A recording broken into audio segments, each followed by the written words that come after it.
Hey folks, Scott Weingart here, and this is the EMCrit podcast. Today on the podcast, a subject near and dear to my heart, how to teach and learn laryngoscopy.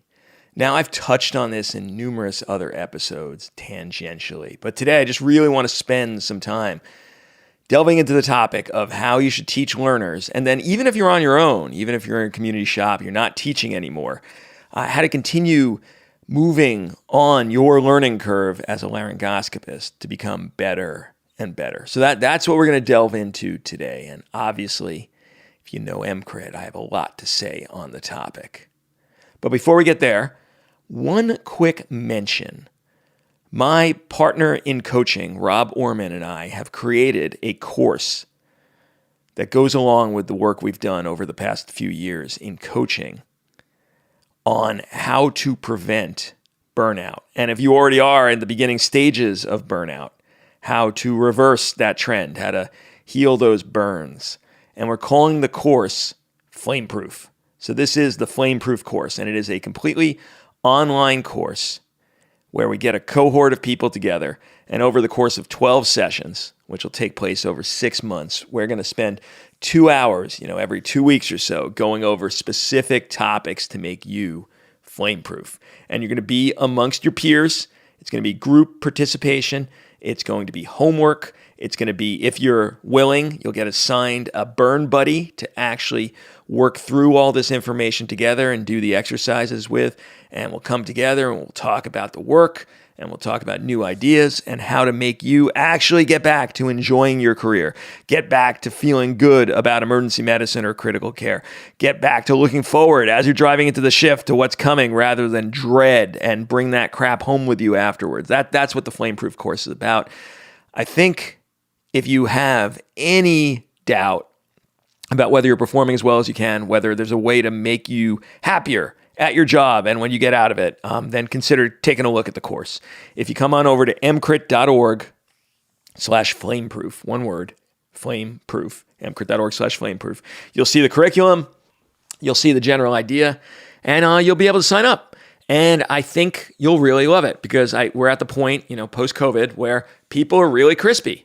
People are not happy. And we do this work in our individual coaching practices, but we wanted to try a group exercise where we get a bunch of people together because I think there's a synergy there. You hear from other people's experiences.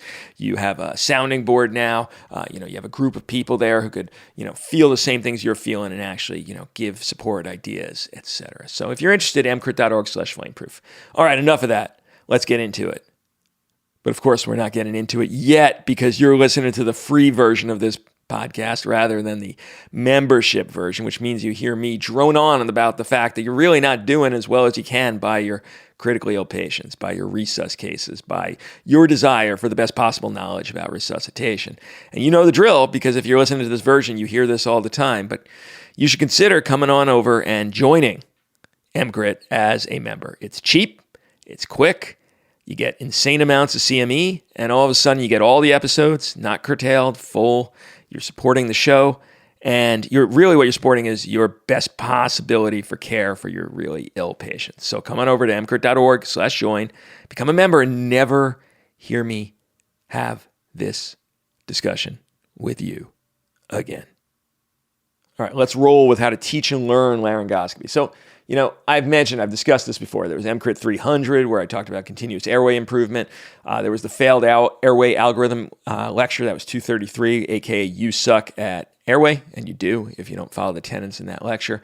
I guess briefly, this stuff is mentioned in the Kovacs Kata, episode 253. But today, let's put it all together and have a discussion about how to teach and learn laryngoscopy.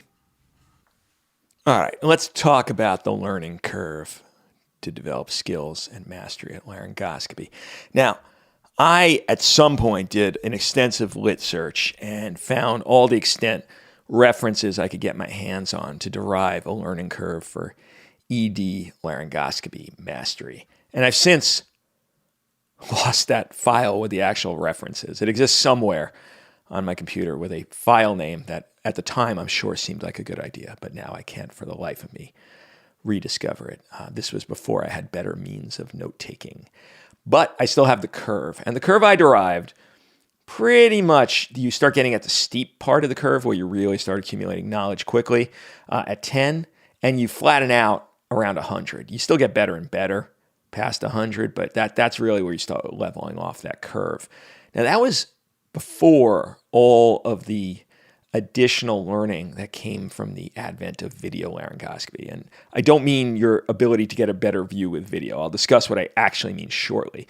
But my belief is at the current time that if you did all the things I recommend in my previous lectures and in this one, that curve could probably start leveling out around 50. That once you hit 50 intubations, you're probably at the competent level and you've leveled out. You'll still get better and better, but at very small amounts, very little difference in your first pass success rate and other markers of skill at laryngoscopy, which is great. Now, most programs can't even muster 50 real intubations.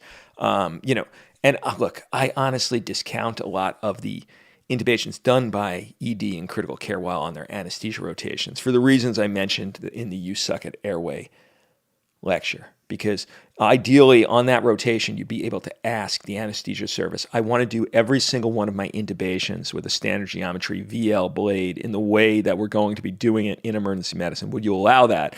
And if you did, I think those intubations would count. But unfortunately, a lot of those intubations will be done with direct, without video, in which even if you get it, you might actually have been building bad habits, which we'll talk about shortly, rather than good ones. And I actually think it might actually be deleterious. And then whichever ones you're doing, the Miller or other random crap, I actually think is detrimental as well. What you need is 50 intubations done in the maximal learning technique I'm going to describe. So it's unfortunate, but a lot of the intubations in an EM residency come from that anesthesia rotation where I think they do not count as much towards that 50.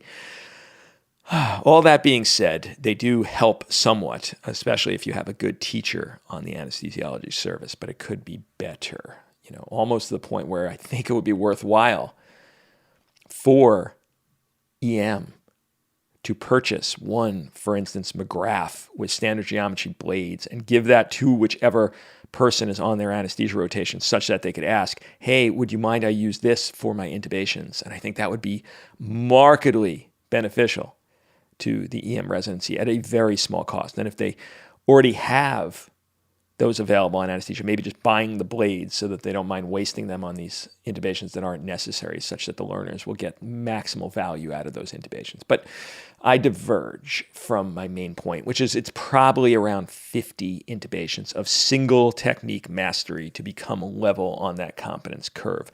Now, this does bring up the continued debate in the world of airway management as to whether anesthesia is markedly superior to emergency medicine and critical care. And their belief, if they are vociferous, is that since they do so many more, they are markedly improved. And, there might be some degree of, if you force me to argue their side, I probably could. I don't actually believe it. My belief is for laryngoscopy, it is one of these plateau leveling procedures that once you pass a certain number of intubations, and as long as you do them with some degree of regularity, you will not actually have a significant difference between the person who's done 5,000 and the person who has done 500. That it is much akin to something that levels off in increased proficiency from experience. And all the other now differences in your airway mastery come from all the other things surrounding the laryngoscopy itself, your ability to position, your ability to pre-oxygenate, your ability to anticipate physiologic decline, your ability to choose the right medications, your ability to resuscitate in the midst of airway management that makes for an airway master. And it is not whether you've done thousands of laryngoscopies or not. But maybe that is a self-serving belief. But I would put myself up against any anesthesiologist out there in my own perhaps delusional self-perception, and I think we will have the same performance at laryngoscopy at this stage of the game, though I have done many, many more intubations than most people in emergency medicine, so perhaps that is not a fair comparison. Okay, so enough of that. My stance to conclude this portion is that on the learning curve, you need at least 50 to become competent, not masterful, competent. And from that point on, there will be small increments of increased mastery. And you could get by with those 50 and an excellent understanding of prediction of difficult airway and planning for disasters, and you will do quite well in emergency and critical care airway.